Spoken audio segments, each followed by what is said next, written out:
ਸ਼ਲੋਕ ਮਹੱਲਾ ਪਹਿਲਾ। ਘੜੀਆ ਸਭੇ ਗੋਪੀਆ ਪਹਰ ਕੰਨ ਗੋਪਾਲ। ਗਹਿਣੇ ਪਾਉਣ ਪਾਣੀ ਬੈਸੰਤਰ ਚੰਦ ਸੂਰਜ ਅਵਤਾਰ। ਸਗਲੀ ਧਰਤੀ ਮਾਲ ਧਨ ਵਰਤਨ ਸਰਬ ਜੰਜਾਲ। ਨਾਨਕ ਮੁਸੈ ਗਿਆਨ ਵਿਹੂਣੀ ਖਾਏ ਗਿਆ ਜਮ ਕਾਲ।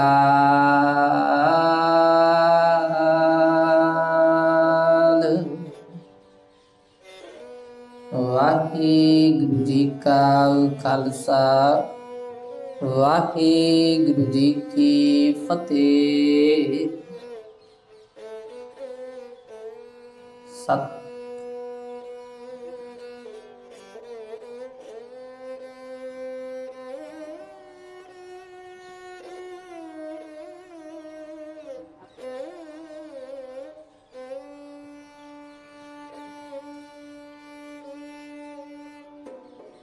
ਪਰਮ ਸਨਮਾਨਯੋਗ ਚਵਰ ਛਤਰ ਤਖਤ ਦੇ ਮਾਲਕ ਧੰਨ ਧੰਨ ਸਤਿਗੁਰੂ ਰਾਜਾਨ ਰਾਜ ਪਾਨਾਨ ਪਾਨ ਦੇਵਾਨ ਦੇਵ ਉਪਮਾ ਮਹਾਨ। ਗਿਆਨ ਦੇ ਸੋਮੇ ਸਦੀਵੀ ਸੁੱਖਾਂ ਦੇ ਦਾਤੇ ਗਰੀਬ ਨਵਾਜ ਪਾਤਸ਼ਾਹ ਧੰਨ ਸ਼੍ਰੀ ਗੁਰੂ ਗ੍ਰੰਥ ਸਾਹਿਬ ਮਹਾਰਾਜ ਜੀ ਦੇ ਪਾਵਨ ਪਵਿੱਤਰ ਦਰਬਾਰ ਦੇ ਅੰਦਰ ਜੁੜ ਬੈਠੇ ਗੁਰੂ ਪਿਆਰੇ ਗੁਰੂ ਸਵਾਰੇ ਸਤਸੰਗੀ ਜਨੋ, ਵਡਭਾਗੇ ਹੋ ਆਪ ਸਭ ਜੋ ਗੁਰੂ ਚਰਨਾਂ ਵਿੱਚ ਨਿਤ ਹੀ ਹਾਜ਼ਰੀਆਂ ਲਵਾ ਕੇ ਆਪਣੇ ਜੀਵਨ ਦੇ ਸਵਾਸਾਂ ਨੂੰ ਸਫਲਾ ਬਣਾਉਣ ਦਾ ਯਤਨ ਕਰਦੇ।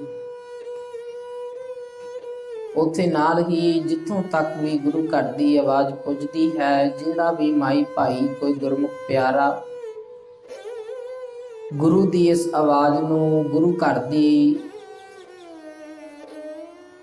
ਇਸ ਨਾਦ ਨੂੰ ਜਿਹੜਾ ਵੀ ਸੁਣ ਰਿਹਾ ਹੈ, ਜੋ ਵੀ ਮਾਈ ਭਾਈ ਚਿੱਤ ਬਿਰਤੀ ਕਰਕੇ ਗੁਰੂ ਦੇ ਚਰਨਾਂ ਵਿੱਚ ਟਿਕਿਆ ਹੈ, ਆਓ ਗੁਰੂ ਚਰਨਾਂ ਵਿੱਚ ਸੁਰਤ ਨੂੰ ਜੋੜਨ ਦਾ ਯਤਨ ਕਰੀਏ। ਗੁਰੂ ਵਾਲੇ ਹੋਣ ਦੀ ਅਤੇ ਗੁਰੂ ਦੇ ਹੋਣ ਦੀ ਗਵਾਹੀ ਦਈਏ। ਸੁਰਤ ਨੂੰ ਗੁਰੂ ਦੇ ਸ਼ਬਦ ਦੀ ਵਿਚਾਰ ਵਾਸਤੇ ਤਿਆਰ ਕਰਨ ਲਈ ਗੁਰੂ ਚਰਨਾਂ ਵਿੱਚ ਹਾਜ਼ਰੀ ਲਵਾਈਏ। ਪਿਆਰ ਸਹਿਤ ਆਖੀਏ ਜੀ ਸਤਿਨਾਮ ਸ੍ਰੀ ਵਾਹਿਗੁਰੂ ਸਾਹਿਬ ਜੀ।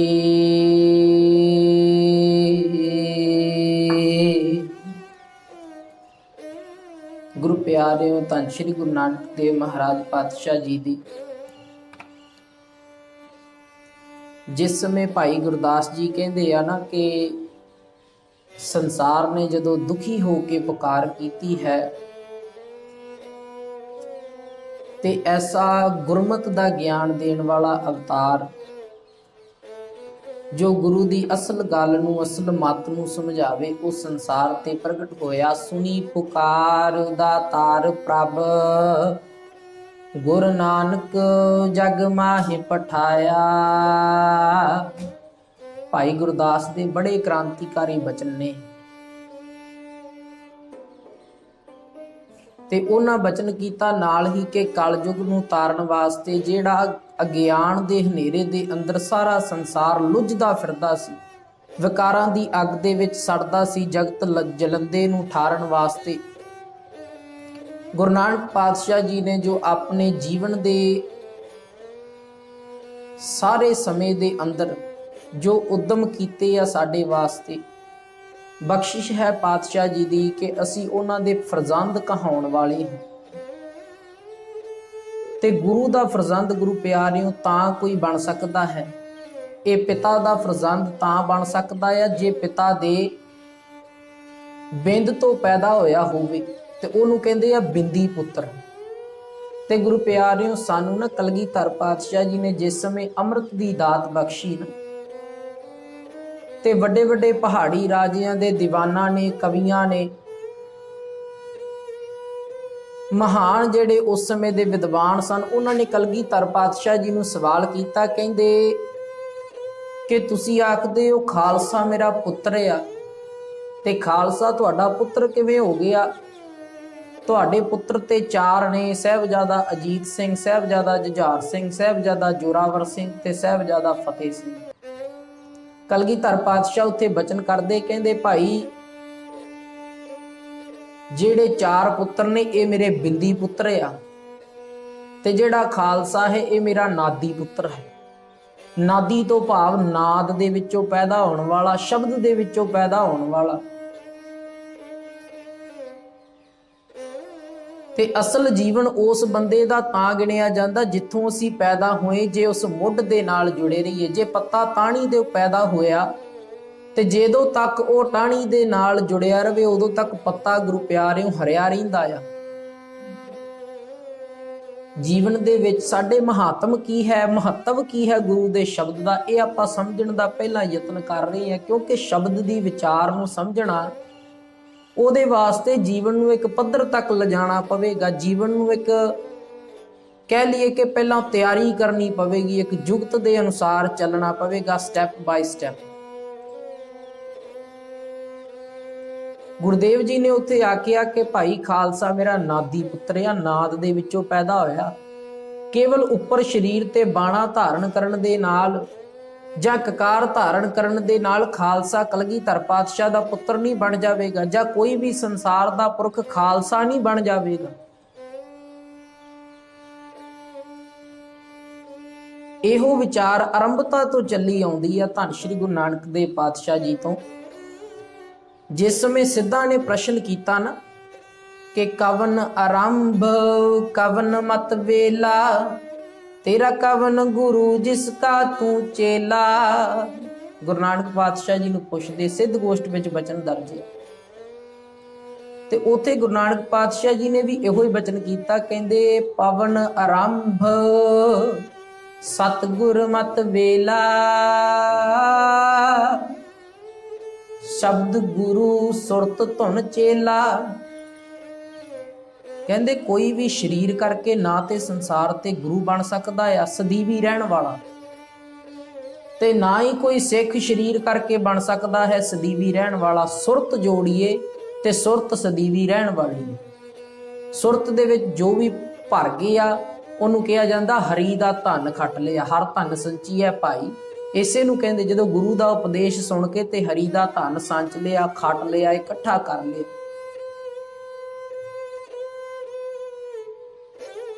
ਇਹ ਗੁਣਾ ਦਾ ਧਨ ਜਿਹੜਾ ਇਕੱਠਾ ਕਰ ਲਈਏ ਨਾ, ਇਹੋ ਕਹਿੰਦੇ ਗੁਰੂ ਪਾਤਸ਼ਾਹ ਜੀ ਕਿ ਨਾਲ ਜਾਣ ਵਾਲਾ ਧਨ ਹੈ। ਬਾਕੀ ਸਾਰੇ ਸੰਸਾਰ ਤੇ ਖਤਮ ਹੋ ਜਾਣ ਵਾਲੇ ਨਾਸ਼ਵਾਨ ਧਨ ਨੇ, ਸਰੀਰਕ ਰੂਪ ਦੇ ਵਿੱਚ ਸਾਡੇ ਕੰਮ ਆਉਣ ਵਾਲੇ ਆ ਭਲੇ, ਪਰ ਜਿੰਦ ਦੇ ਨਾਲ ਸਹਾਈ ਹੋਣ ਵਾਲੇ ਨਹੀਂ। ਜਿੰਦ ਦੇ ਨਾਲ ਤੇ ਇੱਕੋ ਹੀ ਵਸਤ ਜਿਹੜੀ ਆ, ਇੱਕੋ ਹੀ ਜਿਹੜਾ ਮਹਾਤਮ ਹੈ ਉਹ ਸਾਡੇ ਸਹਾਈ ਹੋਣ ਵਾਲਾ, ਜਿਹਨੂੰ ਗੁਰਦੇਵ ਜੀ ਕਹਿੰਦੇ ਗੁਰ ਕਾ ਬਚਨ ਬਸੈ ਜੀਵ ਨਾਲੇ। ਗੁਰੂ ਦਾ ਬਚਨ ਵਸਦਾ ਹੈ। ਸੋ ਆਓ ਗੁਰਦੇਵ ਜੀ ਰੋਜ਼ਾਨਾ ਸਾਡੇ ਉੱਪਰ ਬਖਸ਼ਿਸ਼ ਕਰ ਰਹੇ ਨੇ, ਜੋ ਲੜੀਵਾਰ ਵਿਚਾਰ ਚੱਲ ਰਹੀ ਹੈ। ਮਹਾਰਾਜ ਨੇ ਜੋ ਸਮਤ ਬਖਸ਼ੀ ਹੈ, ਸਮਤ ਦੇ ਅਨੁਸਾਰ ਆਪਾਂ ਸਾਰੇ ਰਲ ਮਿਲ ਕੇ ਗੁਰੂ ਦੇ ਗੁਣਾਂ ਦੀ ਸਾਂਝ ਪਾਉਂਦੇ ਹਾਂ ਰੋਜ਼ਾਨਾ। ਜੋ ਆਸਾ ਕੀ ਵਾਰ ਬਾਣੀ ਦੀ ਵਿਚਾਰ ਗੁਰਦੇਵ ਜੀ ਨੇ ਕਿਰਪਾ ਕਰਕੇ ਆਰੰਭ ਕਰਵਾਈ ਸੀ, 4 ਪੌੜੀਆਂ ਦੀ ਵਿਚਾਰ ਮੁਕੰਮਲ ਆਪਾਂ ਸਮਝਣ ਦਾ ਜੋ ਯਤਨ ਕੀਤਾ ਹੈ। ਅੱਜ ਗੁਰੂ ਪਿਆਰਿਓ 5ਵੀਂ ਪੌੜੀ ਦੇ ਨਾਲ ਜੋ 2 ਸ਼ਲੋਕ ਦਰਜ ਨੇ ਪਹਿਲੇ ਪਾਤਸ਼ਾਹ ਮਹਾਰਾਜ ਜੀ ਦੇ, ਉਹਨਾਂ ਦੇ ਵਿੱਚੋਂ ਪਹਿਲਾ ਸ਼ਲੋਕ ਵਿਚਾਰ ਅਧੀਨ ਜੋ ਆਪਾਂ ਸਰਵਣ ਕੀਤਾ ਹੈ। ਜੇ ਸਮਾਂ ਬਣਿਆ ਤੇ ਦੂਜੇ ਸ਼ਲੋਕ ਦੀ ਵੀ ਵਿਚਾਰ ਦੇ ਨਾਲ ਜੁੜਾਂਗੇ, ਕਿਉਂਕਿ ਸਮਾਂ ਸੀਮਤ ਹੈ ਤੇ ਵਿਚਾਰ ਇਤਨੀ ਕੁ ਅਗੰਮੀ ਹੈ ਕਿ ਜੇ ਅਸੀਂ ਕਹਿ ਲਈਏ ਨਾ ਕਿ ਜਿੰਨੇ ਮਰਜੀ ਜੀਵਨ ਹੋਰ ਲੈ ਲਈਏ ਤੇ ਗੁਰੂ ਦੇ ਸ਼ਬਦ ਦੀ ਅਗੰਮੀ ਵਿਚਾਰ, ਕਿਉਂਕਿ ਜਿਹੜੀ ਧੁਰ ਤੋਂ ਬਾਣੀ ਆਈ ਹੈ ਨਾ, ਸਾਡੀ ਪਹੁੰਚ ਨਹੀਂ ਉੱਥੇ ਧੁਰ ਤੱਕ। ਤੇ ਇਸ ਲਈ ਧੁਰ ਦੀ ਜਿਹੜੀ ਵਿਚਾਰ ਉਹ ਸਾਡੇ ਇਸ ਮੁਖ ਤੋਂ ਤਾਂ ਇਸ ਜੀਵਨ ਦੇ ਵਿੱਚ ਅਸੀਂ ਇਸ ਤਰ੍ਹਾਂ ਸੁਣਾਈ ਨਹੀਂ ਜਾ ਸਕਦੀ।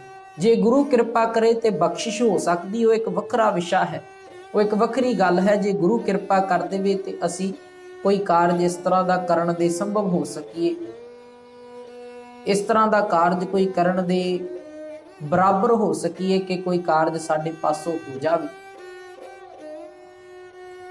ਤੇ ਵਿਚਾਰ ਨੂੰ ਗੁਰੂ ਪਿਆਰਿਓ ਸਮਝਣ ਲੱਗਿਆਂ ਮੈਂ ਪਹਿਲਾਂ ਇੱਕ ਆਪ ਜੀ ਦੇ ਚਰਨਾਂ ਵਿੱਚ ਬੇਨਤੀ ਕਰਦਾ ਕਿ ਜਿਹੜੀ ਚੌਥੀ ਪੌੜੀ ਦੇ ਨਾਲ ਲੱਗੇ ਸ਼ਲੋਕਾਂ ਦੀ ਵਿਚਾਰ ਆਪਾਂ ਸਰਵਣ ਕੀਤੀ ਹੈ, ਇਹ ਚੌਥੀ ਤੇ ਪੰਜਵੀਂ ਪੌੜੀ ਦੀ ਵਿਚਾਰ ਇੱਕੋ ਹੀ ਉਪਦੇਸ਼ ਦੇ ਨਾਲ ਚੱਲ ਰਹੀ।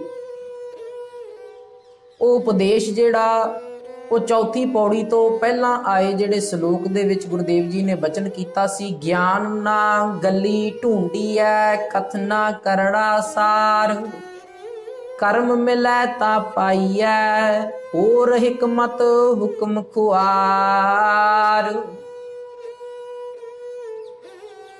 ਦੋਵੇਂ ਪੌੜੀਆਂ ਤੇ ਜਿੰਨੇ ਵੀ 4 ਸ਼ਲੋਕ ਨੇ ਨਾਲ, ਸਾਰੇ ਸ਼ਲੋਕਾਂ ਦੀ ਤੇ ਪੌੜੀ ਦੀ ਵਿਚਾਰ ਇਹੋ ਪੰਕਤੀ ਦੇ ਅਨੁਸਾਰ ਚੱਲ ਰਹੀ ਹੈ ਕਿ ਗਿਆਨ ਨਾ ਗੱਲੀ ਢੂੰਡੀ ਹੈ ਕਥਨਾ ਕਰੜਾ ਸਾਰ। ਤੇ ਮੈਂ ਗੁਰੂ ਪਿਆਰਿਓ ਪਹਿਲਾਂ ਆਪ ਜੀ ਦੇ ਨਾਲ ਜਿਹੜੀ ਚੌਥੀ ਪੌੜੀ ਦੇ ਵਿੱਚ ਆਪਾਂ ਵਿਚਾਰ ਸਾਂਝੀ ਕੀਤੀ ਹੈ ਨਾ, ਕਿ ਸੰਸਾਰ ਜਿਹੜਾ ਉਹ ਪਹਿਲੀ ਗੱਲ ਤੇ ਇਹ ਕਿ ਸਾਰਾ ਬ੍ਰਹਿਮੰਡ ਹੀ ਅਕਾਲ ਪੁਰਖ ਦੇ ਭੈ ਭਾਵ ਡਰ ਦੇ ਰੂਪ ਵਿੱਚ ਚੱਲ ਰਿਹਾ ਵਾ।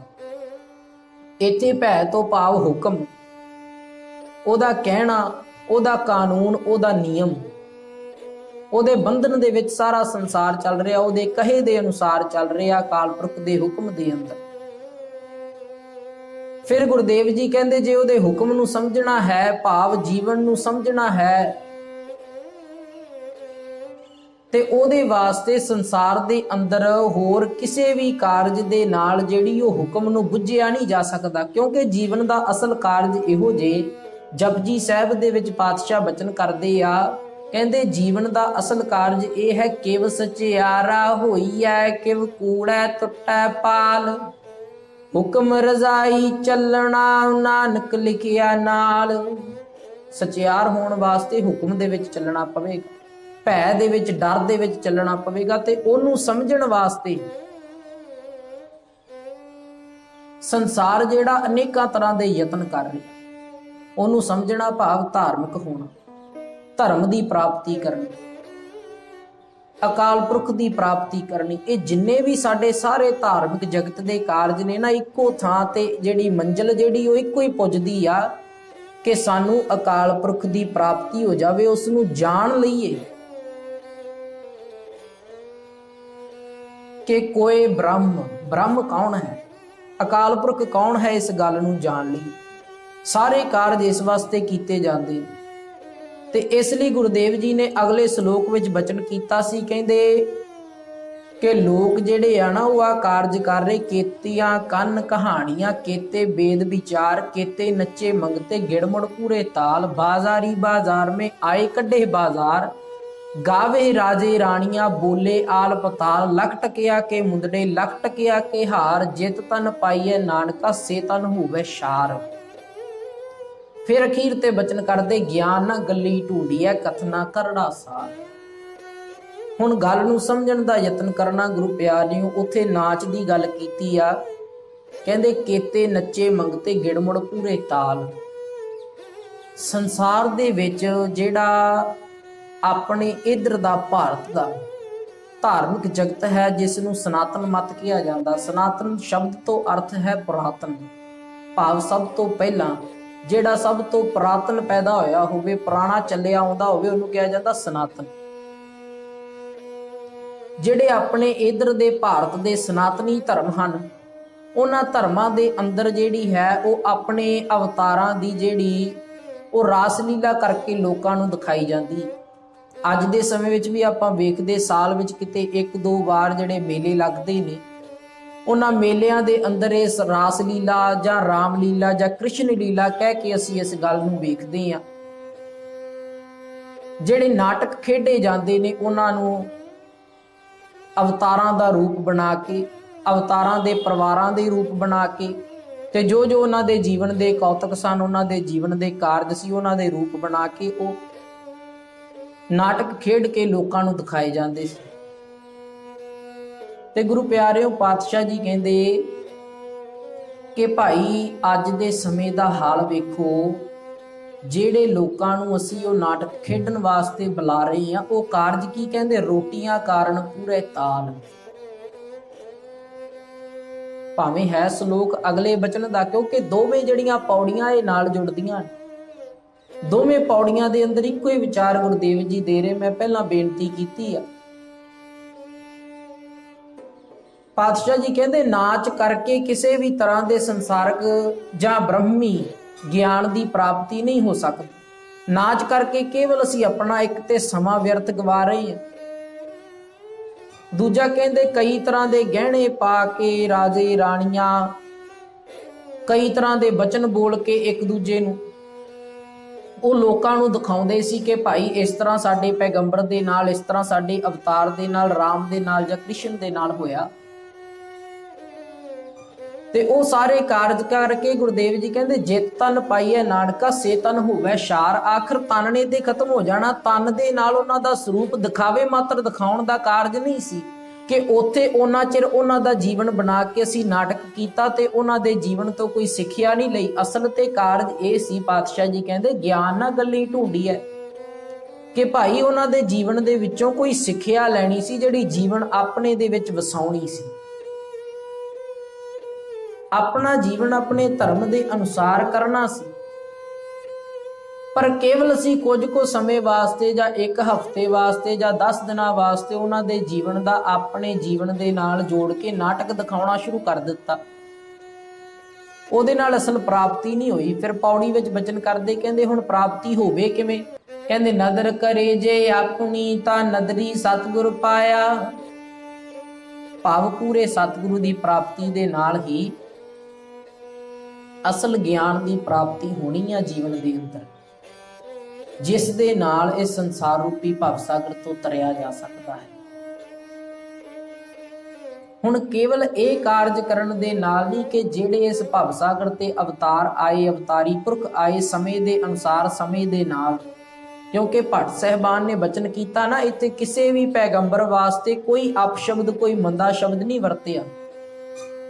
ਇੱਥੇ ਗੁਰੂ ਪਿਆਰਿਓ, ਭੱਟ ਸਾਹਿਬਾਨ ਨੇ ਬਚਨ ਵੀ ਕੀਤਾ ਆ। ਆਪ ਜੀ ਪੜ੍ਹਦੇ ਹੋ, ਆਪ ਜੀ ਜਾਣਦੇ ਹੋ ਇਸ ਗੱਲ ਨੂੰ ਕਿ ਭੱਟ ਸਾਹਿਬਾਨ ਗੁਰੂ ਨਾਨਕ ਪਾਤਸ਼ਾਹ ਜੀ ਦੇ ਬਾਬਤ ਬਚਨ ਕਰਦੇ, ਸਤਜੁਗ ਤੈ ਮਾਣਿਓ ਛਲਿਓ ਬਲ ਬਾਵਨ ਭਾਇਓ, ਤ੍ਰੇਤੈ ਤੈ ਮਾਣਿਓ ਰਾਮ ਰਘੁਵੰਸ ਕਹਾਇਓ, ਦੁਆਪਰ ਕ੍ਰਿਸ਼ਨ ਮੁਰਾਰ ਕੰਸ ਕਿਰਤਾਰਥ ਕੀਓ, ਉਗਰਸੈਨ ਕੋ ਰਾਜ ਅਬੈ ਭਗਤਹਿ ਜਨ ਦੀਓ। ਉੱਥੇ ਬਚਨ ਕੀਤਾ ਕਿ ਸਾਰੇ ਅਵਤਾਰ ਜਿਹੜੇ ਉਹ ਇੱਕ ਅਕਾਲ ਪੁਰਖ ਦਾ ਰੂਪ ਹੀ ਧਾਰ ਕੇ ਸੰਸਾਰ ਤੇ ਆਏ ਨੇ। ਪਰ ਮਨੁੱਖ ਨੇ, ਮੇਰੇ ਵਰਗਿਆਂ ਨੇ ਸੰਸਾਰ ਤੇ ਕੀ ਕਾਰਜ ਕੀਤਾ? ਕਹਿੰਦੇ ਉਹਨਾਂ ਦੇ ਜੀਵਨ ਕੋਲੋਂ ਕੋਈ ਸਿੱਖਿਆ ਨਹੀਂ ਲਈ। ਉਹਨਾਂ ਦੇ ਜੀਵਨ ਦਾ ਨਾਟਕ ਧਾਰ ਕੇ 10 ਕੁ ਦਿਨ ਲੋਕਾਂ ਨੂੰ ਦਿਖਾਉਣਾ ਸ਼ੁਰੂ ਕਰ ਦਿੱਤਾ। ਹੁਣ ਉਹੀ ਵਿਚਾਰ ਅਗਲੀ ਪੌੜੀ ਦੇ ਨਾਲ ਲੱਗਦੇ ਸ਼ਲੋਕਾਂ ਦੇ ਵਿੱਚ ਗੁਰਦੇਵ ਜੀ ਉਜਾਗਰ ਕਰਦੇ ਆ। ਕਹਿੰਦੇ ਜੇ ਸੰਸਾਰ ਤੇ ਨੱਚਣ ਕੁੱਦਣ ਦੇ ਨਾਲ ਜਾਂ ਕਹਿੰਦੇ ਰਾਸ ਲੀਲਾ ਦੇ ਨਾਲ ਜਾਂ ਕ੍ਰਿਸ਼ਨ ਲੀਲਾ ਕਰਨ ਦੇ ਨਾਲ ਅਸਲ ਗਿਆਨ ਦੀ ਜਾਂ ਅਕਾਲ ਪੁਰਖ ਦੀ ਪ੍ਰਾਪਤੀ ਹੁੰਦੀ ਜਾਂ ਤੁਹਾਡੇ ਜੀਵਨ ਦਾ ਆਚਰਣ ਉੱਚਾ ਹੁੰਦਾ, ਤਾਂ ਗੁਰਦੇਵ ਜੀ ਕਹਿੰਦੇ ਇਹ ਜਿਹੜੀ ਰਾਸ ਲੀਲਾ ਨਾ, ਇਹ ਕਰਨ ਦੀ ਲੋੜ ਨਹੀਂ।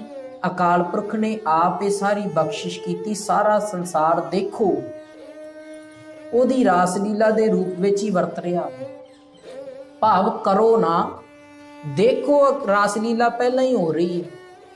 ਜਿਵੇਂ ਗੁਰਦੇਵ ਜੀ ਨੇ ਜਗਨਨਾਥਪੁਰੀ ਵਿੱਚ ਜਾ ਕੇ ਆਖਿਆ ਨਾ ਕਿ ਭਾਈ ਆਰਤੀ ਕਰੋ ਨਾ, ਦੀਵੇ ਲੈ ਕੇ ਮੂਰਤੀਆਂ ਦੀ ਆਰਤੀ ਵੇਖੋ, ਆਰਤੀ ਅਨੁਭਵ ਕਰੋ ਕਿ ਸਾਰੇ ਸੰਸਾਰ ਦੇ ਵਿੱਚ ਹੋ ਰਹੀ। ਉੱਥੇ ਬਚਨ ਕੀਤਾ ਗਗਨ ਮੈਂ ਥਾਲ रव चंद दीपक बनੈ तारिका मंडल जनक मोती धूप मलयान लो पवन चवरो करे सगल बन राए फुलंत ज्योति। उथे आरती दस दिती ते नाल बचन भी आख्या कैसी आरती होए भाव खंडना तेरी आरती अनहता शब्द वाजंत भेरी। कहते सारे संसार दे विच अनहत शब्द दे गीत भी वज रहे, तुसी सुनन दा यतन करो। कदे गगन वल आकाश वल वेखो ते सही किवें थाल घुम रिहा ओदी आरती हो रही है।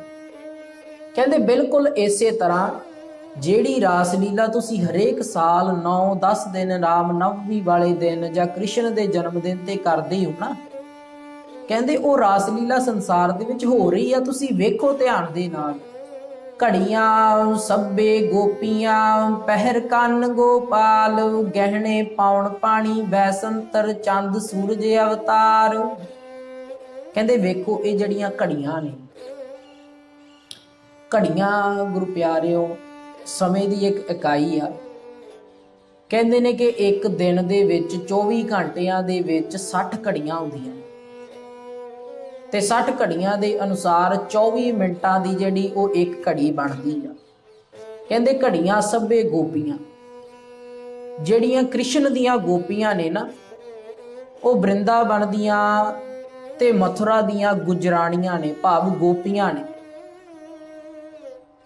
कहंदे जिवें तुसी संसार दी रास लीला करदे आ, एक कृष्ण बनदा है ते उस एक कृष्ण दे दुआले सारियां गोपियां नाच करदियां ने। संसारक रास लीला दे विच इस तरह हुंदा रंगमंच दे उपर। कहंदे एक कृष्ण बनदा ते कृष्ण दे आले दुआले गोपियां नाच करदियां ने।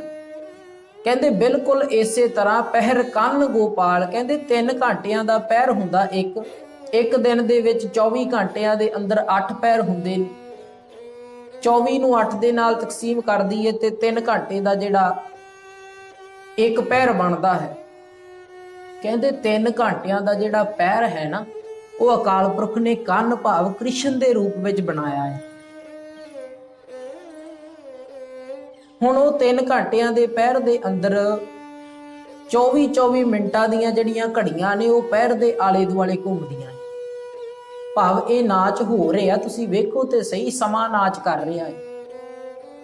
फिर कहते गहने पाउण पानी बैसंतर चंद सूरज अवतार। कहते पाउण हवा चलती है, पानी कहते वर्खा हो रही संसार के अंदर। बैसंतर कहते कदे तपश वध जाती है जां अग लगती है संसार के उत्ते, जां साडे भोजन बनाउण वास्ते असीं अग की वरतों करते। कहते ये जिन्ने भी कुदरती सोमे आ, ये जिहड़ी धरती के गहने ने, ये गोपियां ने ते कृष्ण ने गहने पाए हुए ने। क्योंकि हरेक वस्तु समय के अनुसार ही है, समय दे विच चलदी है। इस करके गुरुदेव जी कहते कि ये जड़ियां गोपियां ने ते जिहड़ा कृष्ण है, इन्हें आ गहने पाए हुए आ। कुदरत वल वेखो, नाच भी हो रहा, सारा कुछ हो रहा है, कुछ भी करन दी लोड़ नहीं जे ज्ञान प्राप्त करना गुरु दे कोलों।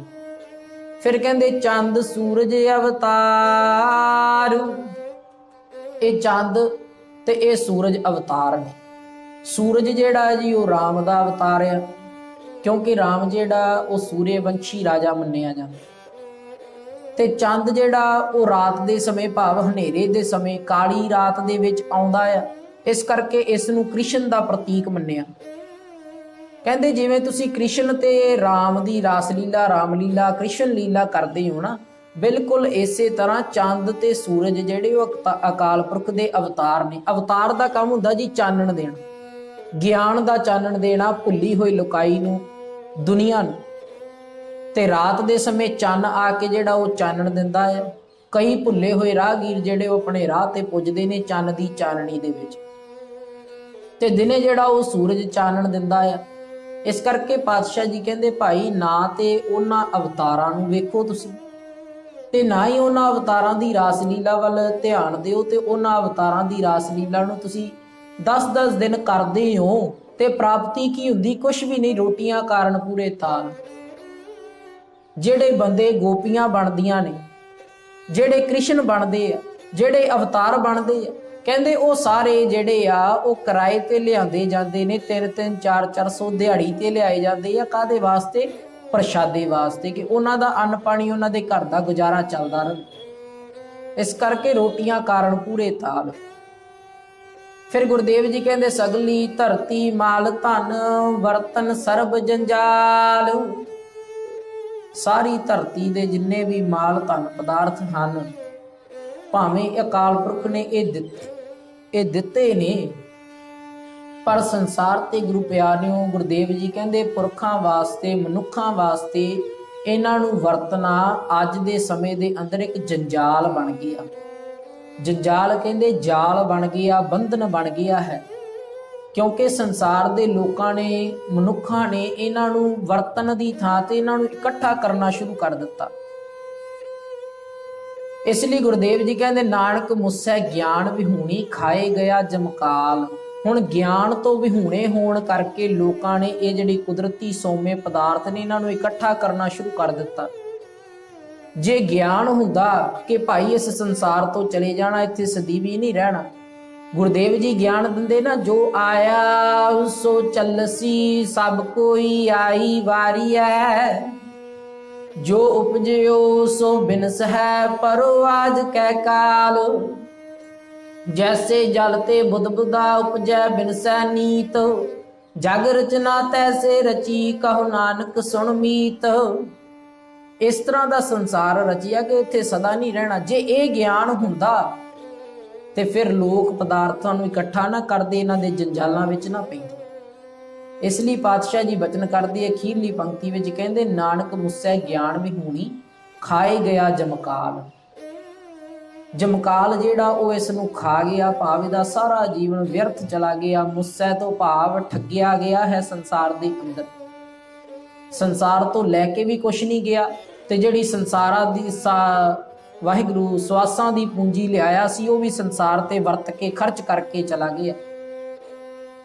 ਅੱਗੇ ਬਚਨਾਂ ਨੂੰ ਸਮਝੀਏ ਜੇ ਸਮਾਂ ਹੈ ਆਪਣੇ ਪਾਸ। ਮਹੱਲਾ ਪਹਿਲਾ ਵਾਇਨ ਚੇਲੇ ਨਚਨ ਗੁਰ ਪੈਰ ਹਿਲਾਇਨ ਫੇਰਨ ਸਿਰ।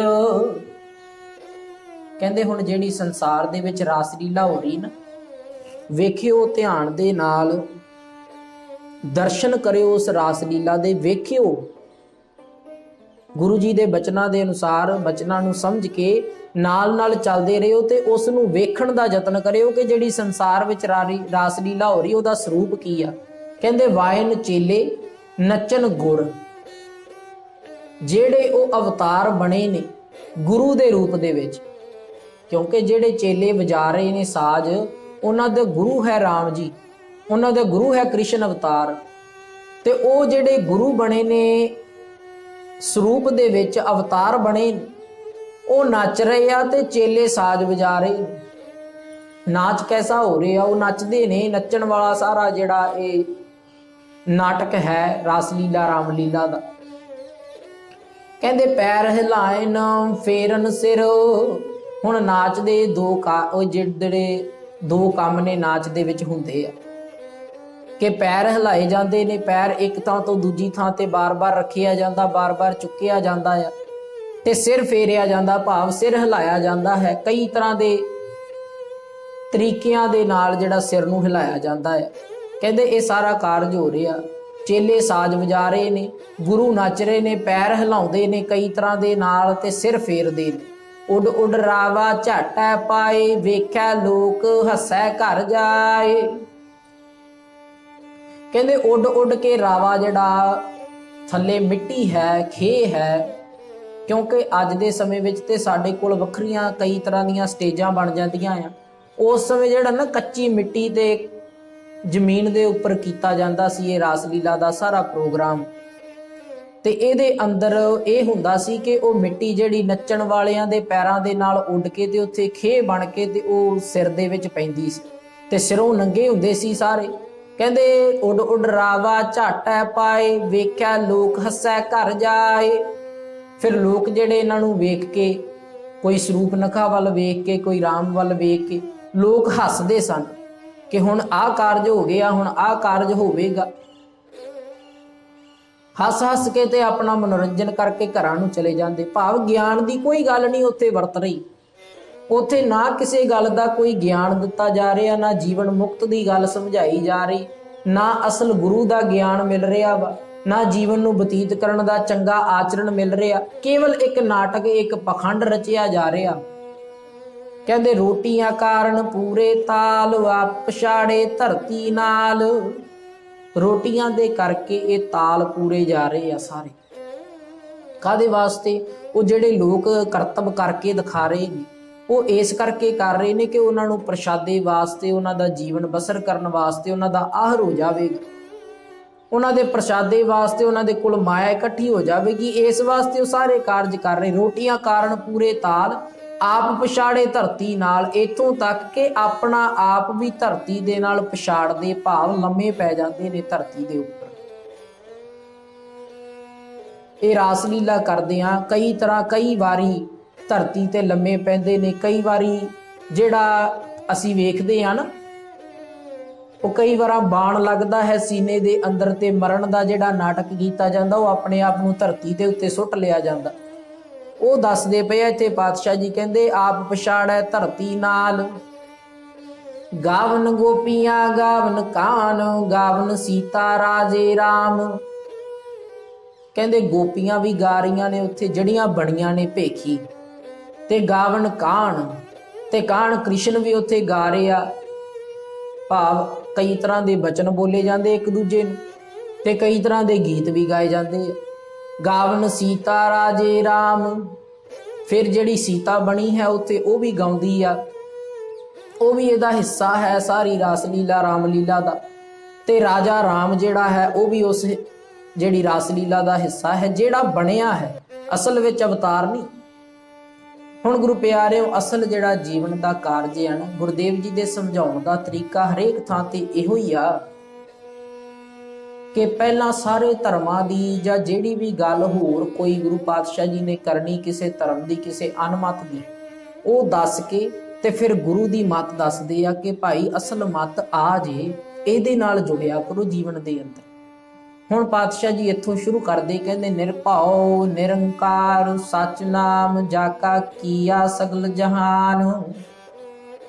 ਕਹਿੰਦੇ ਸੰਸਾਰ ਤੇ ਨਿਰਭਉ ਨਿਰੰਕਾਰ ਇੱਕ ਅਕਾਲ ਪੁਰਖ ਹੈ, ਜਿਹੜਾ ਡਰ ਤੋਂ ਰਹਿਤ ਹੈ, ਆਕਾਰ ਤੋਂ ਰਹਿਤ ਹੈ, ਤੇ ਉਹਦਾ ਹੀ ਸੱਚਾ ਨਾਮ ਹੈ ਜਾਕਾ ਕੀਆ ਸਗਲ ਜਹਾਨ, ਜਿਸ ਨੇ ਇਸ ਸਾਰੇ ਸੰਸਾਰ ਨੂੰ ਬਣਾਇਆ, ਸਾਰੇ ਸੰਸਾਰ ਨੂੰ ਨੱਚਣ ਲਾਇਆ ਹੈ।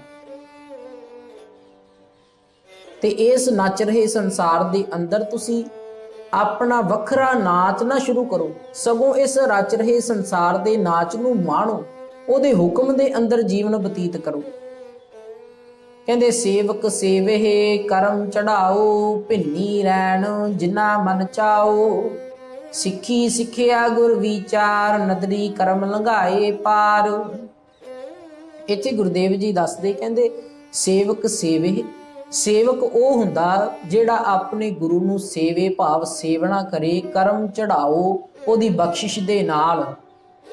ਭਿੰਨੀ ਰਹਿਣ ਜਿਨ੍ਹਾਂ ਮਨ ਚਾਓ। ਕਹਿੰਦੇ ਭਿੰਨੀ ਰਹਿਣ ਹੁੰਦੀ ਜੀ ਜਦੋਂ ਰਾਤ ਦਾ ਆਖਰੀ ਪਹਿਰ ਆਰੰਭ ਹੁੰਦਾ ਆ, ਜਿਹਨੂੰ ਅਸੀਂ ਅੰਮ੍ਰਿਤ ਵੇਲਾ ਕਹਿ ਦਿੰਨੇ ਆ, ਜਿਹਨੂੰ ਅਸੀਂ ਪੋਹ ਫਟਾਲੇ ਤੋਂ ਪਹਿਲਾਂ ਕਹਿ ਦਿੰਨੇ, ਉਹ ਜਦੋਂ ਸਮਾਂ ਬਣਦਾ ਨਾ, ਕਹਿੰਦੇ ਭਿੰਨੀ ਰਹਿਣ। ਜਿਹੜੇ ਸੇਵਕ ਹੁੰਦੇ, ਅਸਲ ਸੇਵਕ, ਉਹਨਾਂ ਨੂੰ ਜੀਵਨ ਦੇ ਵਿੱਚ ਆ ਗਿਆਨ ਪ੍ਰਾਪਤ ਹੋ ਜਾਂਦਾ ਕਿ ਭਾਈ ਉਹ ਸਮਾਂ ਜੀਵਨ ਦੇ ਵਿੱਚ ਬੰਦਗੀ ਕਰਨ ਦਾ ਸਮਾਂ ਹੁੰਦਾ ਆ। ਉਹ ਸਮਾਂ ਆਪਣੇ ਰੱਬ ਦੇ ਨਾਲ, ਆਪਣੇ ਅਕਾਲ ਪੁਰਖ ਦੇ ਨਾਲ ਜੁੜਨ ਦਾ ਸਮਾਂ ਹੁੰਦਾ। ਜਿੰਨੇ ਵੀ ਅਵਤਾਰੀ ਪੁਰਖ ਹੋਏ ਨਾ ਸੰਸਾਰ ਦੇ ਵਿੱਚ ਗੁਰੂ ਪਿਆਰਿਓ, ਜਾਂ ਜਿੰਨੇ ਵੀ ਗਿਆਨਵਾਨ ਮਹਾਂਪੁਰਖ ਸੰਤ ਹੋਏ ਨੇ, ਜੀਵਨ ਦੇ ਵਿੱਚ ਕਦੇ ਵੀ ਵੇਖਿਓ ਅੰਮ੍ਰਿਤ ਵੇਲਾ ਨਹੀਂ ਖੁਜਾਉਂਦੇ। ਇਹ ਹਿੰਦੂ ਮਤ ਦੇ ਅੰਦਰ ਵੀ ਅੰਮ੍ਰਿਤ ਵੇਲਾ ਹੈ, ਇਹਨੂੰ ਬ੍ਰਹਮ ਮੁਹੂਰਤ ਆਖਿਆ ਜਾਂਦਾ। ਇਹ ਇਸਲਾਮਿਕ ਮਤ ਦੇ ਅੰਦਰ ਵੀ ਜਿਹੜਾ ਨਮਾਜ਼ ਦਾ ਪਹਿਲਾ ਸਮਾਂ, ਪਹਿਲੀ ਜਿਹੜੀ ਨਮਾਜ਼ ਹੈ, ਉਹ ਅੰਮ੍ਰਿਤ ਵੇਲੇ ਅਦਾ ਹੁੰਦੀ ਹੈ। ਹਰੇਕ ਧਰਮ ਦੇ ਪੈਗੰਬਰਾਂ ਨੇ ਜਿਹੜਾ ਅੰਮ੍ਰਿਤ ਵੇਲਾ ਸਾਂਭਣ ਦੀ ਹਦਾਇਤ ਕੀਤੀ ਕਿ ਭਾਈ ਜੇ ਅਸਲ ਜੀਵਨ ਦੇ ਨਾਲ ਜੁੜਨਾ ਆ ਤੇ ਅੰਮ੍ਰਿਤ ਵੇਲੇ ਨੂੰ ਸਾਂਭੋ। ਜਿਹੜਾ ਅੰਮ੍ਰਿਤ ਵੇਲੇ ਦਾ ਸਮਾਂ ਹੈ, ਸੁੱਖ ਸ਼ਾਂਤੀ ਦਾ ਸਮਾਂ, ਆਪਣੇ ਖੁਦਾ ਦੇ ਨਾਲ, ਆਪਣੇ ਰੱਬ ਦੇ ਨਾਲ, ਆਪਣੇ ਅਕਾਲ ਪੁਰਖ ਦੇ ਨਾਲ ਜੁੜਨ ਦੇ ਯਤਨ ਕਰੋ। ਕਹਿੰਦੇ ਅਸਲ ਸੇਵਕ ਉਹ ਹੈ, ਨੱਚਣ ਕੁੱਦਣ ਵਾਲਾ ਨਹੀਂ, ਆਪਣੇ ਗੁਰੂ ਦੇ ਅਵਤਾਰ ਬਣਾ ਕੇ ਜਾਂ ਉਹਦਾ ਭੇਸ ਧਾਰਨ ਕਰਕੇ ਲੋਕਾਂ ਨੂੰ ਦਿਖਾਉਣ ਵਾਲਾ ਨਹੀਂ, ਖੇ ਸਿਰ ਦੇ ਵਿੱਚ ਪਾਉਣ ਵਾਲਾ ਨਹੀਂ। ਅਸਲ ਸੇਵਕ ਉਹ ਹੈ ਜਿਹੜਾ ਭਿੰਨੀ ਰਹਿਣ ਜਿਨ੍ਹਾਂ ਮਨ ਚਾਓ। ਅਸਲ ਸੇਵਕ ਉਹ ਹੈ ਜਿਹੜਾ ਸਿੱਖੀ ਸਿੱਖਿਆ ਗੁਰ ਵਿਚਾਰ, ਜਿਹੜਾ ਗੁਰੂ ਦੇ ਵਿਚਾਰ ਨੂੰ ਧਾਰਨ ਕਰੇ, ਗੁਰੂ ਦੇ ਵਾਂਗ ਆਪਣਾ ਭੇਖ ਬਣਾ ਕੇ ਨੱਚਣ ਕੁੱਦਣ ਦਾ ਕਾਰਜ ਨਾ ਕਰੇ। ਕਹਿੰਦੇ ਅਸਲ ਸੇਵਕ ਉਹ ਹੈ ਜਿਹੜਾ ਗੁਰੂ ਦੀ ਵਿਚਾਰ ਨੂੰ ਧਾਰਨ ਕਰੇ ਜੀਵਨ ਦੇ ਅੰਦਰ। ਕਹਿੰਦੇ ਜੇ ਹੁਣ ਗੱਲ ਨੂੰ ਸਮਝਿਓ ਗੁਰੂ ਪਿਆਰਿਓ, ਅੱਗੇ ਬੇਨਤੀ। ਕਹਿੰਦੇ ਜੇ ਨੱਚਣ ਦੇ ਨਾਲ ਜਾਂ ਘੁੰਮਣ ਦੇ ਨਾਲ ਹੀ, ਕਿਉਂਕਿ ਨਾਚ ਦਾ ਜਿਹੜਾ ਉਹ ਅਸਲ ਕਾਰਜ ਹੁੰਦਾ ਨਾ, ਉਹ ਘੁੰਮ ਕੇ ਉੱਥੇ ਹੀ ਆਉਣਾ ਹੁੰਦਾ ਦੁਬਾਰਾ, ਜਿੱਥੋਂ ਦੀ ਸ਼ੁਰੂ ਕੀਤਾ, ਜਿੱਥੋਂ ਆਰੰਭ ਕੀਤਾ ਸੀ। ਨਾਚ ਦੇ ਵਿੱਚ ਇਹ ਬਾਰ-ਬਾਰ ਚੱਕਰ ਕੱਟੇ ਜਾਂਦੇ ਆ ਕਿ ਜਿੱਥੋਂ ਆਰੰਭਤਾ ਹੋਈ ਉੱਥੇ ਦੁਬਾਰਾ ਘੁੰਮ ਕੇ ਆ ਜਾਇਆ ਜਾਂਦਾ। ਕਹਿੰਦੇ ਜੇ ਨੱਚਣ ਦੇ ਨਾਲ ਕੋਈ ਪ੍ਰਾਪਤੀ ਹੁੰਦੀ, ਗਿਆਨ ਪ੍ਰਾਪਤ ਹੁੰਦਾ, ਤਾਂ ਕਹਿੰਦੇ ਸੰਸਾਰ ਦੇ ਵਿੱਚ ਵੇਖੋ, ਕੋਲੂ ਚਰਖਾ ਚੱਕੀ ਚੱਕ ਥਲ ਵਾਰੋਲੇ ਬਹੁਤ ਅਨੰਤ, ਲਾਟੂ ਮਾਧਾਨੀਆਂ ਅਨਗਾ ਪੰਖੀ ਭੌਂਦੀਆਂ ਲੈਣ ਨਾ ਸਾਹ। ਕਹਿੰਦੇ ਕੋਲੂ ਵੀ ਘੁੰਮ ਰਿਹਾ ਗੋਲ, ਨੱਚਦਾ ਹੈ, ਭਾਵ ਘੁੰਮ ਕੇ ਉੱਥੇ ਹੀ ਆ ਜਾਂਦਾ। ਚਰਖਾ ਵੀ ਘੁੰਮ ਰਿਹਾ ਗੋਲ, ਚੱਕੀ ਵੀ ਘੁੰਮ ਰਹੀ, ਚੱਕ ਵੀ ਘੁੰਮ ਰਿਹਾ, ਥਲ ਵਾਰੋਲੇ, ਧਰਤੀ ਦੇ ਉੱਪਰ ਵਾਵਰੋਲੇ ਇੰਨੇ ਉੱਠਦੇ ਆ, ਕਹਿੰਦੇ ਹਵਾ ਦੇ, ਉਹ ਵੀ ਬਹੁਤ ਅਨੰਤ, ਕਈ ਵਾਵਰੋਲੇ ਜਿਹੜੇ ਉਹ ਘੁੰਮਦੇ ਨੇ।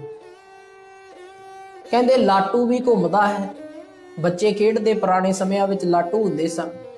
ਮਾਧਾਣੀਆਂ ਵੀ ਘੁੰਮ ਰਹੀਆਂ ਨੇ, ਨੱਚ ਰਹੀਆਂ ਨੇ। ਅਨਗਾ ਕਹਿੰਦੇ ਅੰਨ ਨੂੰ ਗਾਉਣ ਵਾਲਾ, ਜਿਨ੍ਹਾਂ ਦੇ ਵਿੱਚੋਂ ਜਿਵੇਂ ਚੌਲਾਂ ਦੇ ਵਿੱਚੋਂ ਦਾਣੇ ਕੱਢੇ ਜਾਂਦੇ ਸਨ, ਝੋਨੇ ਦੇ ਵਿੱਚੋਂ ਚੌਲਾਂ ਦੇ ਜਿਹੜੇ ਦਾਣੇ ਕੱਢੇ ਜਾਂਦੇ ਸਨ, ਉਹ ਪੁਰਾਣੇ ਸਮਿਆਂ ਵਿੱਚ ਅਨਗਾਹ ਹੁੰਦੇ ਸੀ, ਉਹਨਾਂ ਦੇ ਵਿੱਚ ਅੰਨ ਕੱਢਿਆ ਜਾਂਦਾ ਸੀ। ਕਹਿੰਦੇ ਉਹ ਵੀ ਗੋਲ ਗੋਲ ਘੁੰਮਦਾ ਆ। ਪੰਖੀ ਭੌਂਦਿਆਂ ਲੈਣ ਨਾ ਸਾਹ, ਪੰਖੀ ਜਿਹੜੇ ਆ ਉਹ ਸਵੇਰੇ ਪੰਛੀ ਆਲਣੇ ਦੇ ਵਿੱਚੋਂ ਨਿਕਲ ਜਾਂਦੇ, ਸਾਰਾ ਦਿਨ ਸੰਸਾਰ ਦੇ ਵਿੱਚ ਭ੍ਰਮਣ ਕਰਦੇ। ਸੂਏ ਚਾੜ ਭਵਾਈਏ ਜੰਤ, ਕਿੱਲੇ ਦੇ ਨਾਲ ਜਨਤਾ ਨੂੰ, ਜੀਵ ਜਨਤਾ ਨੂੰ ਬੰਨ੍ਹ ਕੇ ਅਸੀਂ ਸਾਰੀ ਦਿਹਾੜੀ ਉਹ ਘੁੰਮਦੇ ਰਹਿੰਦੇ, ਸਾਰੀ ਰਾਤ ਉੱਥੇ ਹੀ ਚੱਕਰ ਕੱਟਦੇ ਰਹਿੰਦੇ। ਨਾਨਕ ਭੌਂਦਿਆਂ ਗਣਤ ਨਾ ਅੰਤ, ਬੰਧਨ ਬੰਦ ਭਵਾਏ ਸੋਏ, ਪਿਆ ਕਿਰਤ ਨੱਚੈ ਸਭ ਕੋਏ, ਨੱਚ ਨੱਚ ਹੱਸੇ ਚਲੇ ਸੇ ਰੋਏ, ਉੱਡ ਨਾ ਜਾਹੀ ਸਿੱਧ ਨਾ ਹੋਏ, ਨੱਚਣ ਕੁੱਦਣ ਮਨ ਕਾ ਚਾਓ, ਨਾਨਕ ਜਿਨ ਮਨ ਭਾਓ ਤਿਨਾ ਮਨ ਭਾਓ। ਗੁਰਦੇਵ ਜੀ ਬਚਨ ਕਰਦੇ ਆ ਸ਼ਲੋਕ ਦੇ ਅਖੀਰ ਤੇ, ਕਹਿੰਦੇ ਭਾਈ ਸੰਸਾਰ ਵੱਲ ਵੇਖੋ, ਹਰੇਕ ਵਸਤ ਸੰਸਾਰ ਦੇ ਅੰਦਰ ਨਾਚ ਕਰ ਰਹੀ, ਗੋਲ ਗੋਲ ਘੁੰਮ ਰਹੀ ਆ। ਸੂਏ ਚਾੜ ਭਵਾਈਆ ਜੰਤ, ਨਾਨਕ ਭੌਂਦਿਆਂ ਗਣਤ ਨਾ ਅੰਤ, ਉਹਨਾਂ ਦੇ ਜਿਹੜੇ ਗੇੜੇ ਨੇ ਉਹ ਗਿਣੇ ਵੀ ਨਹੀਂ ਜਾ ਸਕਦੇ। ਜਿਹੜੇ ਪਸ਼ੂ ਆਪਾਂ ਕਿੱਲੇ ਦੇ ਨਾਲ ਬੰਨ੍ਹ ਦਿੰਦੇ ਆ, ਉਹ ਸਾਰੀ ਦਿਹਾੜੀ ਭਰਮਦੇ ਰਹਿੰਦੇ, ਘੁੰਮਦੇ ਰਹਿੰਦੇ ਆ। ਕਹਿੰਦੇ ਬੰਧਨ ਬੰਦ ਭਵਾਏ ਸੋਏ, ਬੰਧਨ ਜਿਹੜਾ ਪਾ ਕੇ ਅਕਾਲ ਪੁਰਖ ਆਪ ਹੀ ਸਾਰਿਆਂ ਨੂੰ ਭਵਾ ਰਿਹਾ, ਘੁਮਾ ਰਿਹਾ ਹੈ। ਪਿਆ ਕਿਰਤ, ਕਿਰਤ ਦੇ ਕਰਕੇ ਸਾਰਾ ਸੰਸਾਰ ਵੇਖੋ, ਸਵੇਰੇ ਪੁਰਖ ਜਿਹੜਾ ਮਨੁੱਖ ਜਿਹੜਾ ਘਰੋਂ ਨਿਕਲ ਜਾਂਦਾ, ਸਾਰਾ ਦਿਨ ਭਰਮਦਾ, ਸਾਰਾ ਦਿਨ ਘੁੰਮਦਾ, ਨੱਚਦਾ ਆ। ਪਿਆ ਕਿਰਤ, ਕਿਰਤ ਦੇ ਕਰਕੇ ਨੱਚੈ ਸਭ ਕੋਏ, ਸਾਰਾ ਸੰਸਾਰ ਨੱਚ ਰਿਹਾ। ਨੱਚ ਨੱਚ ਹੱਸੇ ਚੱਲੇ ਸੇ ਰੋਏ, ਨੱਚ ਨੱਚ ਕੇ ਪ੍ਰਾਪਤੀ ਕਰ ਲਵੇ ਕੁਛ ਤੇ ਫਿਰ ਹੱਸਦਾ ਆ, ਜਦੋਂ ਸੰਸਾਰ ਤੋਂ ਜਾਂਦਾ ਫਿਰ ਰੋਂਦਾ ਹੈ। ਕਹਿੰਦੇ ਇਸ ਕਾਰਜ ਦੇ ਨਾਲ ਨਾ ਤੇ ਉੱਡ ਨਾ ਜਾਹੀ, ਸਿੱਧ ਨਾ ਹੋਏ। ਕਹਿੰਦੇ ਕੋਈ ਕਿਸੇ ਤਰ੍ਹਾਂ ਦੀ ਸਿੱਧੀ ਨਹੀਂ ਪ੍ਰਾਪਤ ਹੋਈ, ਕੋਈ ਕਿਸੇ ਤਰ੍ਹਾਂ ਦੇ ਉੱਡਣ ਦੀ ਜਾਚ ਨਹੀਂ ਪ੍ਰਾਪਤ ਹੋ ਗਈ। ਕਹਿੰਦੇ ਕੁਛ ਨਹੀਂ ਪ੍ਰਾਪਤੀ ਹੋਈ ਸੰਸਾਰ ਦੇ ਅੰਦਰ, ਕੇਵਲ ਨੱਚਣਾ ਕੁੱਦਣਾ ਹੀ ਰਹਿ ਗਿਆ। ਇਸ ਲਈ ਕਹਿੰਦੇ ਨੱਚਣ ਕੁੱਦਣ ਮਨ ਕਾ ਚਾਓ, ਨੱਚਣਾ ਕੁੱਦਣਾ ਕਹਿੰਦੇ ਮਨ ਦਾ ਚਾਅ ਹੈ, ਕੋਈ ਧਾਰਮਿਕ ਕਾਰਜ ਨਹੀਂ ਹੈ। ਰਾਸ ਲੀਲਾ, ਰਾਮ ਲੀਲਾ, ਕ੍ਰਿਸ਼ਨ ਲੀਲਾ ਲੋਕੀ ਤਾਂ ਕਰਦੇ ਨੇ, ਉੱਥੇ ਮਜ਼ਾਕ ਹੁੰਦਾ, ਉੱਥੇ ਮਨੋਰੰਜਨ ਹੁੰਦਾ ਆ ਕਿ ਭਾਈ ਸਾਡੇ ਮਨ ਦਾ ਚਾਅ ਆ ਕਿ ਘੜੀ ਵੇਖ ਆਈਏ ਜਾ ਕੇ, ਮਨੋਰੰਜਨ ਹੋ ਜਾਵੇਗਾ। ਅੱਜ ਕਈ ਤਰ੍ਹਾਂ ਦੇ ਸਾਡੇ ਟੈਲੀਵਿਜ਼ਨਾਂ ਤੇ ਨਾਟਕ ਚੱਲਦੇ ਆ, ਮੋਬਾਈਲਾਂ ਦੇ ਉੱਤੇ ਸਾਡੇ ਨਾਟਕ ਚੱਲਦੇ ਆ, ਕੀ ਹੈ ਉਹ? ਮਨੋਰੰਜਨ ਆ ਇੱਕ। ਕਹਿੰਦੇ ਨੱਚਣਾ ਕੁੱਦਣਾ ਮਨ ਦਾ ਚਾਅ ਹੈ, ਮਨੋਰੰਜਨ ਹੈ ਸਾਡਾ, ਇਹ ਕੋਈ ਧਾਰਮਿਕ ਕਾਰਜ ਨਹੀਂ। ਧਾਰਮਿਕ ਕਾਰਜ ਜਿਹੜੇ ਉਹ ਗੁਰੂ ਦਾ ਗਿਆਨ ਲੈ ਕੇ ਹੁੰਦੇ, ਤੇ ਗਿਆਨ ਨਾ ਗੱਲੀ ਧੂੰਦੀ ਹੈ, ਕਥਨਾ ਕਰੜਾ ਸਾਰ। ਫਿਰ ਗੁਰਦੇਵ ਜੀ ਕਹਿੰਦੇ ਨਾਨਕ ਜਿਨ ਮਨ ਭਾਓ ਤਿਨਾ ਮਨ ਭਾਓ, ਜਿਹੜੇ ਗੁਰੂ ਦੇ ਭਾਓ ਦੇ ਵਿੱਚ ਰਹਿੰਦੇ ਨੇ। ਭਾਓ ਤੋਂ ਗੱਲ ਸ਼ੁਰੂ ਹੋਈ ਨਾ ਪਿਛਲੇ ਪੌੜੀ ਦੇ ਸ਼ਲੋਕਾਂ ਦੇ ਨਾਲ। ਭੈ ਵਿੱਚ ਪਵਨ ਵਹਿ ਸਦਵਾਓ। ਤੇ ਗੱਲ ਉਹੀ ਅਜੇ ਵੀ ਚੱਲ ਰਹੀ ਆ ਕਿ ਭਾਈ ਸਾਰਾ ਸੰਸਾਰ ਗੁਰੂ ਦੇ ਭੈ ਵਿੱਚ ਰਹਿਣ ਦੀ ਬਜਾਏ, ਅਕਾਲ ਪੁਰਖ ਦੇ ਭੈ ਵਿੱਚ ਰਹਿਣ ਦੀ ਬਜਾਏ ਨੱਚਣ ਕੁੱਦਣ ਨੂੰ ਧਰਮ ਦਾ ਕਾਰਜ ਮੰਨ ਰਿਹਾ ਵਾ। ਨੱਚਣਾ ਕੁੱਦਣਾ ਕਿਸੇ ਵੀ ਪ੍ਰਕਾਰ ਦੇ ਧਰਮ ਦਾ ਕਾਰਜ ਨਹੀਂ। ਹੁਕਮ ਨੂੰ ਮੰਨੋ, ਹੁਕਮ ਨੂੰ ਸਮਝੋ, ਗੁਰੂ ਦੀ ਸ਼ਰਨ ਆ ਕੇ ਗੁਰੂ ਦੇ ਸ਼ਬਦ ਦੇ ਰਾਹੀਂ ਅਕਾਲ ਪੁਰਖ ਦੇ ਹੁਕਮ ਨੂੰ ਸਮਝੋ ਤੇ ਉਸ ਹੁਕਮ ਦੇ ਅਨੁਸਾਰ ਆਪਣੇ ਜੀਵਨ ਨੂੰ ਬਤੀਤ ਕਰੋ, ਤਾਂ ਜੀਵਨ ਜਿਹੜਾ ਉਹ ਗਿਆਨੀਆਂ ਵਾਲਾ, ਗਿਆਨਵਾਨਾਂ ਵਾਲਾ ਮੰਨਿਆ ਜਾਵੇਗਾ। ਤੇ ਗੁਰੂ ਦਾ ਗਿਆਨ ਇਹ ਹੈ, ਪਾਤਸ਼ਾਹ ਜੀ ਕਹਿੰਦੇ, ਜਿਨ ਮਨ ਭਾਓ, ਕਿ ਜਿਹੜੇ ਉਹਦੇ ਡਰ ਦੇ ਵਿੱਚ ਰਹਿੰਦੇ ਨੇ, ਤੇ ਨਾ ਮਨ ਭਾਓ, ਉਹਨਾਂ ਦੇ ਮਨ ਵਿੱਚ ਹੀ ਅਕਾਲ ਪੁਰਖ ਦਾ ਪਿਆਰ ਪੈਦਾ ਹੁੰਦਾ। ਗੁਰੂ ਪਿਆਰਿਓ, ਸਮੇਂ ਦੀ ਸਮਾਪਤੀ ਹੈ। ਵਿਚਾਰ ਅੱਗੇ ਪੌੜੀ ਦੀ ਰਹਿ ਗਈ। ਆਉਣ ਵਾਲੇ ਸਮੇਂ ਦੇ ਅੰਦਰ ਆਪਾਂ ਗੁਰੂ ਕਿਰਪਾ ਦੇ ਸਦਕਾ ਸਾਂਝ ਪਾਉਣ ਦਾ ਯਤਨ ਕਰਾਂਗੇ। ਇਤਨੀਆਂ ਕੁ ਵਿਚਾਰਾਂ ਪ੍ਰਵਾਨ ਕਰਨੀਆਂ। ਬੋਲਦੇ ਅਨੇਕ ਪ੍ਰਕਾਰ ਦੀਆਂ ਭੁੱਲਾਂ ਹੋ ਜਾਂਦੀਆਂ ਨੇ। ਗੁਰੂ ਕੀ ਸੰਗਤ ਬਖਸ਼ਣ ਦੇ ਸਮਰੱਥ ਹੈ। ਗੁਰਦੇਵ ਪਿਤਾ ਜੀ ਅਗਾਂਹ ਤੋਂ ਸਮਤ ਬਖਸ਼ਣ।